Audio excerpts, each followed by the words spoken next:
शाहजहां का मुमताज के लिए प्यार एक तरफ और हमारे बच्चों का सरकारी नौकरी के लिए प्यार एक तरफ, तो उसी प्यार को कैप्चर करने के लिए अपन जा रहे हैं आगरा।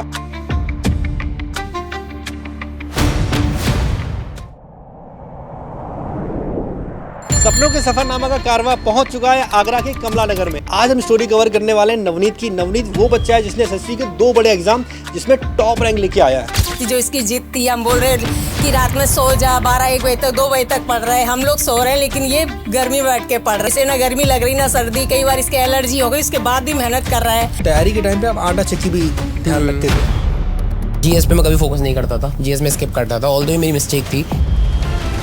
पर सिर्फ मैंने सोच लिया था कि अब डाउनफॉल को फेस करने के लिए कमबैक करना ही पड़ेगा। 6 महीने मैंने इस कमरे में बंद रह के सिर्फ अपने डिसिप्लिन के साथ पढ़ाई करने पे फोकस किया। तो आइए चलते हैं, नवनीत से बात करते हैं, थोड़ा उनके स्ट्रगल के बारे में पूछते हैं कि कैसे उनकी संघर्ष भरी जर्नी बनी रही।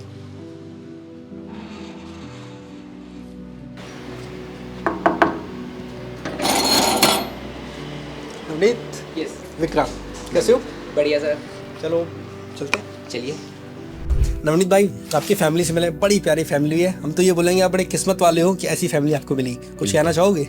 काफ़ी टाइम हो गया मैं आए हुए, बट मुझे याद है जब मैं बहुत छोटा था, 5 साल का था जब मैं यहाँ पे आया था। पूरी फैमिली मतलब पापा के साथ हम शिफ्ट हुए थे यहाँ पर। स्टार्टिंग में हम दूसरी साइड पर रहते थे, वहाँ पापा अपने ब्रदर के साथ हम चक्की चलाते थे। बट जैसे टाइम बढ़ा तो फैमिली एक्सपेंड हुई, उसके बाद हमें यहाँ पे शिफ्ट होना पड़ा। यहाँ पे शिफ्ट होने के बाद हमारी फाइनेंशियल कंडीशंस भी इतनी अच्छी नहीं थी। स्टार्टिंग से मैंने देखा है कि पापा ने यहाँ पे कितना स्ट्रगल किया। छोटे से थे हम तो, हमें तो कुछ पता नहीं था। मम्मा और पापा दोनों मिलके चक्की संभालते रहते थे, काम करते रहते थे। हमारा ध्यान रखना, हमें मम्मी नहीं पढ़ाया है छोटे से, हमने मम्मी खुद पढ़ाती थी, मम्मी को ज़रूरत पड़ी चक्की संभालती थी और पापा अपने काम करते रहते थे सब कुछ। फिर भी इतनी अच्छी कंडीशन नहीं थी। हम यहाँ पे जब आए तो ये घर पूरा लोन पे था। उसके बाद धीरे धीरे इंटरेस्ट बर्डन भी बढ़ता रहा और इतनी अच्छी कंडीशन नहीं थी कि इंटरेस्ट भी हम पे कर पाते। पर टाइम के साथ जैसे जैसे टाइम बीता, पापा ने काफ़ी स्ट्रगल किया, काफ़ी मेहनत की, काफ़ी हार्डशिप फेस करी और लास्ट में आके पापा ने इतना कर दिया कि मुझे कभी भी पढ़ाई के लिए कोई भी चीज़ की नीड थी तो उसके लिए मुझे सोचना नहीं पड़ा, वो मेरे पास पहले से ही थी। आप फैमिली में किसके सबसे ज़्यादा क्लोज हो?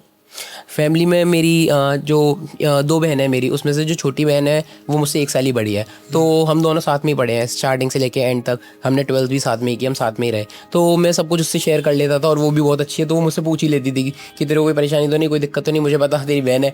हम दोनों ऐसे ही रहे जैसे हम कितने अच्छे दोस्त हो। हर वक्त हम एक दूसरे के साथ ऐसे ही रहते थे। कभी किसी को नीड होती है तो दूसरा उसके लिए हमेशा अवेलेबल होता है और भाई बहन कम, दोस्त ज़्यादा रहे हैं। तैयारी के टाइम पे आप आटा चक्की भी ध्यान रखते थे, तो उस फेज के बारे में थोड़ा सा बताइए। पढ़ाई तो करनी है ही, तो उसके लिए मैंने टाइम निकाल रखा था, मुझे पता है टाइम पढ़ना है। बट मुझे लगता है कि पापा को अभी ज़रूरत है, पापा नहीं है, या पापा को नहाने जाना है, या फिर पापा को पूजा करनी है, पापा को सोना है, आराम करना है, उस टाइम मैं चक्की पे चले जाता था। मम्मी का मुझे लगता था ये काम मम्मी ज़्यादा कर रही है, मम्मी को सोने का टाइम नहीं मिल रहा, तो उस टाइम मम्मी की हेल्प करने की कोशिश करता था।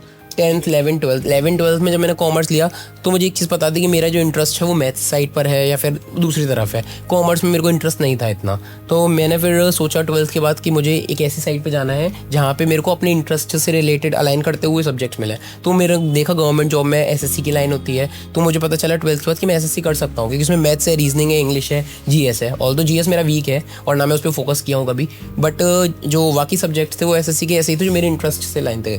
तो फिर मैंने सोचा कि 12th के बाद अब सीजीएल करना है। 12th के बाद मैंने कॉलेज गया, कॉलेज का फर्स्ट ईयर नॉर्मल रहा। 2nd और 3rd ईयर से मैंने एसएससी पे फोकस रह के पढ़ाई करना स्टार्ट कर दिया और वहीं से फिर मैंने एसएससी की जर्नी शुरू करी अपनी। 21 से मैंने मैथ्स अच्छे से करना स्टार्ट किया। पहले मैंने 1 साल तो बस थोड़ा टाइम पास किया था मज़े करने में कॉलेज के। कॉलेज भी चल रहा है, तैयारी भी चल रही है। फिर मैंने 21 से मैंने मैथ्स और इंग्लिश पे फोकस करना स्टार्ट किया। उस टाइम जो पैटर्न था उसमें मैथ्स इंग्लिश मेंस में आते थे। जीएस पे मैं कभी फोकस नहीं करता था, जीएस में स्किप करता था, ऑल्दो मेरी मिस्टेक थी क्योंकि जीएस का रोल बाद में इंक्रीज हुआ। जिनको नहीं पता है, भाई ने 2 बार एग्जाम क्रैक किया है। 2 बार क्या किया तो ज्यादा बार है, लेकिन वही बात नहीं कि जिस एग्जाम की अपन को जरूरत नहीं है तो इसे स्किप कर देते हैं। ठीक है, तो जरा थोड़ा सा बताएंगे अपनी रैंक के बारे में। CHSL सीजीएल दोनों? हाँ, दोनों। एक्चुअली 24 में जब मैंने अपने प्रिपरेशन को अच्छे लेवल पे ले गया था और जीएस में मैंने स्ट्रॉन्ग कर ली थी, उसके बाद मॉक्स टेक्स्ट बुक के मॉक्स जब मैंने लगाए तो मुझे समझ आ गया था ये चीज़ कि अब मेरा इतना इंप्रूवमेंट हो चुका है कि परसेंटाइल 90+ जा रहा है। हर टाइम मेरा परसेंटाइल 90 क्रॉस हो रहा था, तो मुझे खुद में कॉन्फिडेंस डेवलप हुआ।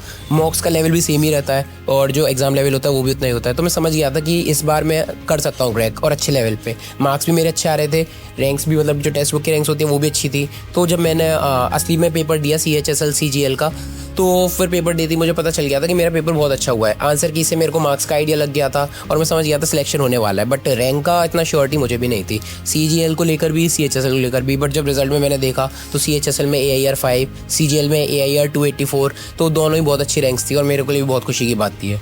अच्छा, मॉक टेस्ट से हेल्प मिलती है? बहुत, मॉक टेस्ट बहुत इंपॉर्टेंट है। अगर सिलेक्शन कोई लेना चाहता है तो सबसे पहले तो इन्वायरमेंट समझना पड़ेगा कि है क्या, कितना टाइम में क्या करना है, कैसे टाइम मैनेजमेंट करना है, कितना प्रेशर हैंडल करना है, वो सब मॉक से ही समझ आता है। कौन सा पार्ट वीक है, कौन सा पार्ट स्ट्रॉन्ग है, वो सब मॉक से एनालिसिस से पता चलता है। कौन से सब्जेक्ट पे कम फोकस करना है, कौन से पे ज़्यादा, किससे चैप्टर से ज़्यादा क्वेश्चन आ रहा है, किससे कम, मॉक से सब कुछ आइडिया लग जाता है। तो रेलेवेंट मॉक्स लगाना बहुत ज़रूरी है। आपने जीके के बारे में बताया कि आपने स्टार्टिंग में जीके को इग्नोर कर दिया था। यस। तो फिर कैसे पढ़ना शुरू किया दोबारा? जीके का मेरे को बहुत ज़्यादा एक्सपीरियंस था नहीं, बट जैसे टाइम निकला तो मैंने अलग अलग चैनल्स को सर्च किया यूट्यूब पे कि कहाँ पे प्लेलिस्ट इजीली अवेलेबल है जहाँ से मैं पढ़ सकता हूँ।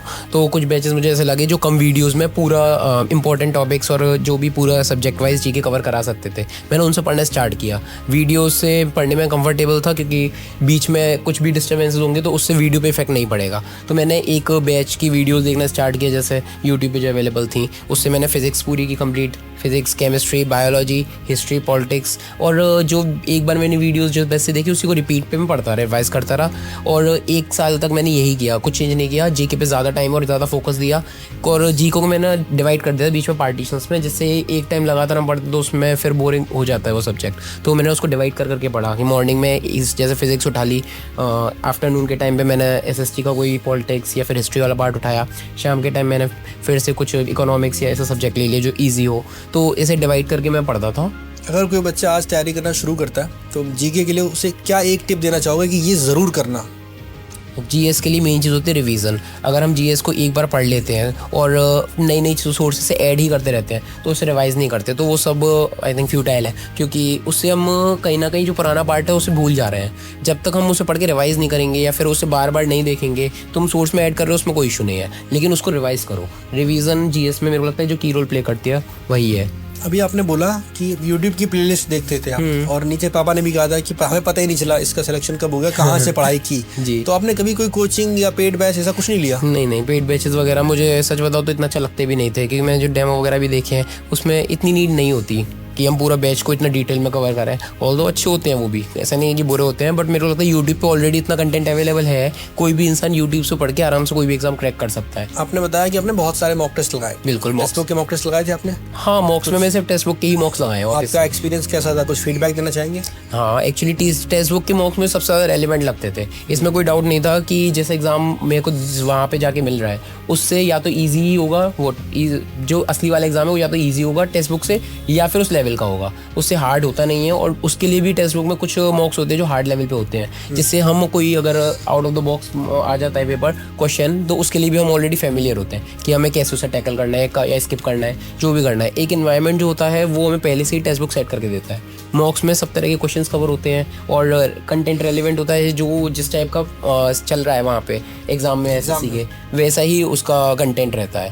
तो टेक्स्ट बुक के मॉक्स मुझे सबसे ठीक लगे थे, इसलिए मैंने पूरे जर्नी में टेक्स्ट बुक के ही मॉक्स लिए हैं। 3 साल का पास लिया था मैंने टेक्स्ट बुक का। 3 साल का? हाँ, एक साथ लिया होगा? एक साल, हाँ, वो सही डिस्काउंट पे पड़ गया था तो मैंने 3 साल वाला मॉक लिया। 3 साल वाला ले लिया होगा आपको। और फिर उससे मैं प्रिपरेशन करता रहा जब तक। मुझे लगता है कि एस्पिरेंट की लाइफ में चैलेंजेस तो आना बनता है, और फिर ये टीनेज वाली जो जनरेशन है उसके में ज़्यादा इश्यूज़ रहते हैं।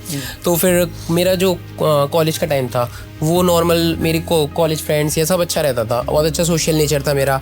बट हाँ, एग्ज़ाम से कुछ टाइम पहले ये सब मेरा ही मूवमेंट था जिसमें मेरे को डाउनफॉल फेस करना पड़ा, और जितने भी मेरे सोशल लिंक्स थे उस टाइम में कुछ भी मतलब कंटिन्यू नहीं कर पाया। मैंने सब कुछ ब्रेक किया, वहाँ से मैंने टाइज तोड़े कॉलेज से, social life, WhatsApp, Insta, Facebook सब कुछ हटाकर सिर्फ मैंने सोच लिया था कि अब डाउनफॉल को फेस करने के लिए कम बैक करना ही पड़ेगा। तो उस टाइम मैंने सोचा कि अब जो हुआ वो ठीक है, बट मुझे आगे जो करना है उस पर फोकस करना चाहिए। तो मैंने एक कमरे में खुद को बंद किया। 6 महीने तक किसी को नहीं पता था शायद मैं क्या कर रहा हूँ, कहाँ हूँ, कुछ नहीं, बट मुझे बस ये पता था कि अपनी लाइफ में मुझे एक जॉब लेनी है, उसके बाद मैं सब कुछ वापस रिकनेक्ट कर लूँगा। जो मैंने जहाँ से छोड़ा मैंने वहीं से उसे कंटिन्यू किया, लेकिन उस टाइम तक मैंने कुछ नहीं, सोशल लाइफ मैंने बिल्कुल कट ऑफ करी। 6 महीने मैंने इस कमरे में बंद रह के सिर्फ अपने डिसिप्लिन के साथ पढ़ाई करने पर फोकस किया।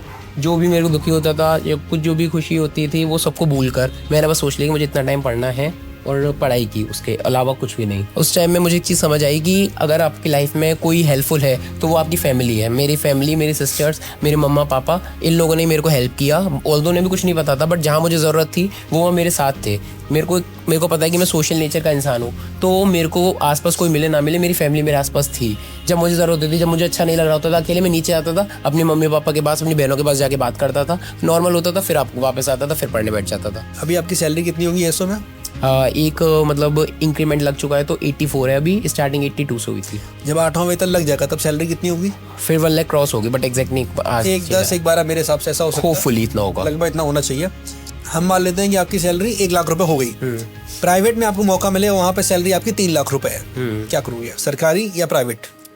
अगर वो प्राइवेट मेरे को मेरा होम टाउन दे सकती है तो मैं प्राइवेट पे जा सकता हूँ, लेकिन अगर वो मेरे घर से दूर ही कर रही है और तो फिर मेरे लिए गवर्नमेंट ही बेस्ट है। काफ़ी सारी बातें हुई, थोड़ी पढ़ाई लिखाई की बातें भी कर लेते हैं। आपकी इतनी अच्छी रैंक है तो बच्चे जानना चाहेंगे आपका रूटीन क्या है, टाइम टेबल क्या रहता था, थोड़ा उस बारे में बताइए।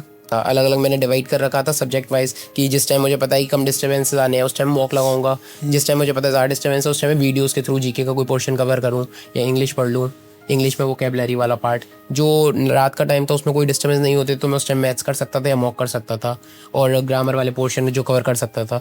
जो भी वीडियोस के थ्रू करना होता था वो मैं डे टाइम में रखता था, क्योंकि डे टाइम में सब होते हैं तो कुछ ना कुछ काम आता है, चाहे मैं शॉप पे बैठा हूँ या फिर मैं नॉर्मल भी कुछ काम कर रहा हूँ, कुछ ना कुछ डिस्टर्बेंस होते हैं तो मैं वीडियोज़ के थ्रू कवर करता था वहाँ पर सब कुछ। नवनीत से तो बहुत सारी बातें कर ली अपन ने, तो चलते हैं उनकी फैमिली के पास, उनसे जानते हैं कि उनका क्या कहना है नवनीत के बारे में। अम्मा हेलो, आंटी नमस्ते, नानी नमस्ते, दीदी नमस्ते, कैसे हैं आप लोग? लड़के की सरकारी नौकरी लग गई, दीदी नमस्ते, लड़के की सरकारी नौकरी लग गई, कैसा लग रहा है? नानी आप बताइए। बहुत अच्छा लगा। नानी को माइक दो, नानी को माइक दो पहले। बहुत खुशी मिली है, बहुत खुशी मिली है। नौकरी लगी, सरकारी नौकरी लगी। सबको बताया था फोन करके? हाँ, सबको बताया था। क्या फोन किया था? हमने ये कहा था हमारे नाते की सरकारी सर्विस रख गई, सरकारी नौकरी हो गई। मम्मी जी, सबसे बड़ी बात ये है कि इतनी जो मेहनत करी थी रात और दिन वो आज इसे सफलता मिल गई, इससे हमें बहुत अच्छा लग रहा है कि चलो इसने जो मेहनत करी थी, जो इसकी जिद थी, हम बोल रहे कि रात में सो जा, 12-1 बजे तक 2 बजे तक पढ़ रहे हैं, हम लोग सो रहे हैं, लेकिन ये गर्मी में बैठ के पढ़ रहे हैं, हम एसी में सो रहे हैं, इसे ना गर्मी लग रही ना सर्दी, कई बार इसके एलर्जी हो गई, उसके बाद भी मेहनत कर रहा है। हम कह रहे डॉक्टर उधर, अरे नहीं दिखा लूंगा, पहले पढ़ाई तो कर लूँ, पहले पढ़ाई तो कर लूँ, तो उससे आज इसे सफलता मिली, इससे हमें बहुत खुशी हो रही है।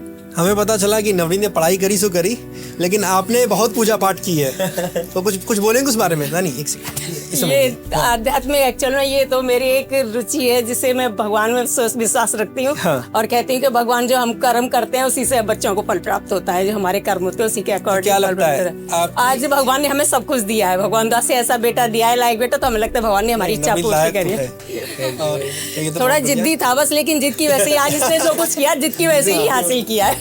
इसने आज तक कहीं भी 10 रुपए फालतू खर्च नहीं किए। हमें ऐसा महसूस नहीं हुआ पढ़ाई में इसने 1 रुपया खर्च किया कहीं पर, कोई कोचिंग कुछ नहीं। हाँ, मालूम ना कैसे इंटरव्यू देता, घर पे पढ़ाई लिखाई सब, कहीं किसी मतलब आप समझो कोई पैसा नहीं, 1 रुपया खर्चा नहीं, कहीं बाहर नहीं गया, कोई कहीं नहीं। अगर बाहर गया है तो सिर्फ आप लोगों का इंटरव्यू देने गया है। बस बस बस, सब घर पे ही एकत्र है, वो कहूँ ना गए हो, हमें महसूस ही ना हो जाके हमें पैसा खर्च किया पढ़ाई। सपनों के सफरनामा की इस कहानी को यहीं पे विराम देते हैं और आगे बढ़ेंगे एक नई कहानी के साथ। ये जर्नी हमारी रुकने वाली नहीं है, बाकी आप जुड़े रहो। कुछ भी आपको अच्छा लगता है वीडियो में, कोई ऐसी चीज जिससे आप रिलेट कर पाते हो, नीचे कमेंट करके जरूर बताइएगा। बाकी चलते अपने एक नए सफर पे, जहाँ एक नई जगह, नई कहानी, उसके साथ आपको मोटिवेट करते हैं।